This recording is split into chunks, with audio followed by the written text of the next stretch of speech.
जयंत सेठ ने अपनी जिंदगी में बहुत सारे पैसे कमाए थे। वो काफी रईस थे। उनकी कई सारी फैक्ट्रीज थीं और बंगले भी। पर अब वो बीमार थे और उन्होंने बिस्तर पकड़ लिया था। जयंत सेठ की देखभाल उनका पुराना नौकर मदन कर रहा था। सेठ जी, जैसा आपने बोला था मैंने वैसा वकील जी को बोल दिया। आप अपनी सारी जायदाद अपने बड़े बेटे अजय के नाम कर रहे हैं। केवल वो जंगल वाली झोपड़ी विजय के नाम होगी। ठीक है, पर सेठ जी आप तो अजय बाबा को अच्छे से जानते हैं, फिर भी आपने अपनी पूरी जायदाद अजय बाबा के नाम कर दी और बेचारे भोले भाले विजय बाबा को बस एक झोपड़ी दी। ऐसा क्यों सेठ जी? मैं जानता हूँ कि अजय कितना नीच है।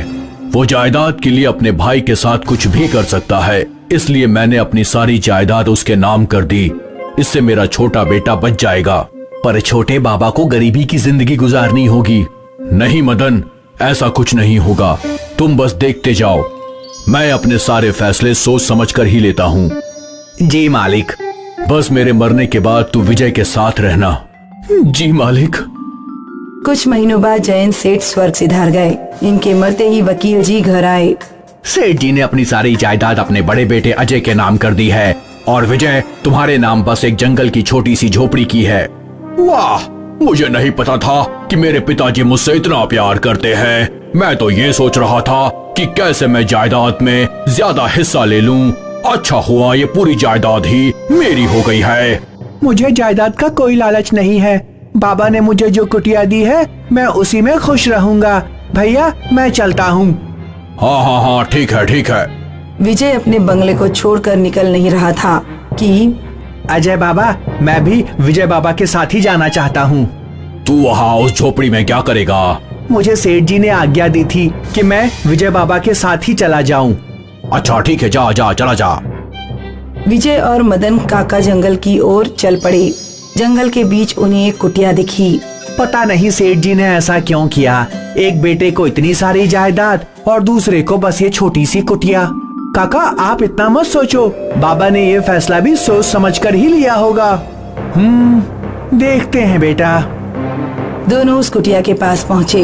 विजय ने जैसे ही कुटिया के अंदर कदम रखा तो वो चौंक गए। काका काका।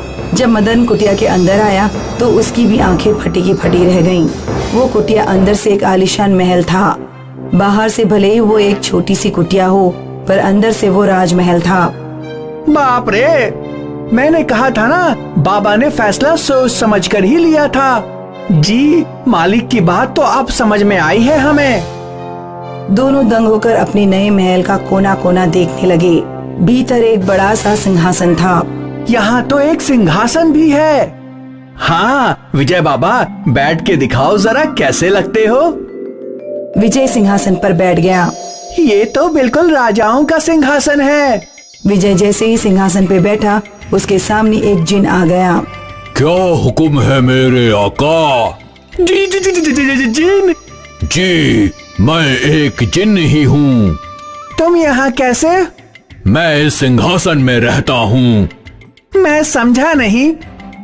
आज से लगभग 45 साल पहले तुम्हारे बाबा जयंत सेठ की एक कबाड़ी की दुकान थी।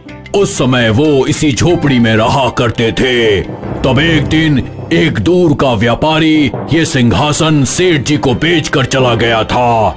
जयंत सेठ ने इस सिंहासन की मरम्मत करवाई और इसे झोपड़ी में ले आए।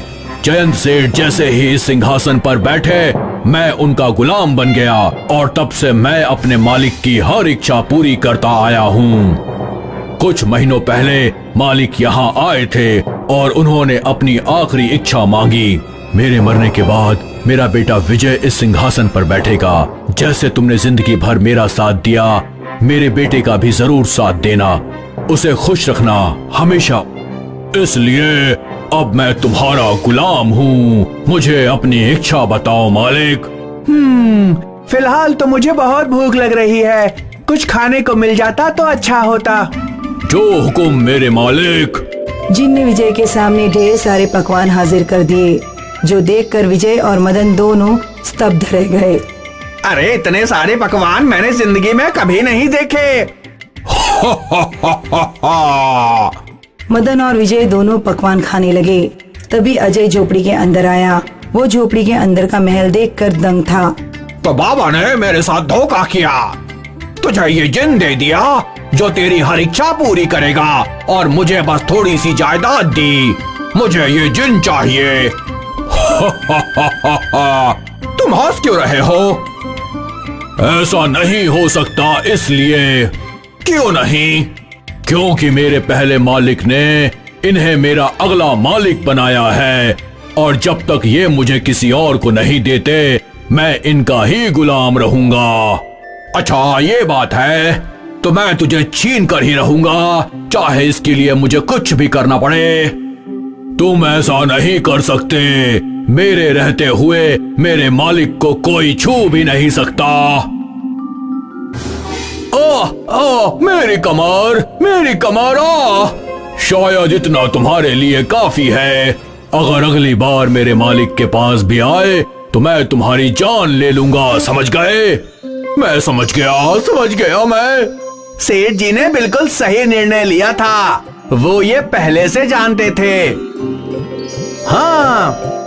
उस दिन के बाद विजय और मदन अपनी जादुई झोपड़ी में खुश थे। ना उन्हें किसी बात की चिंता थी और ना ही किसी का डर।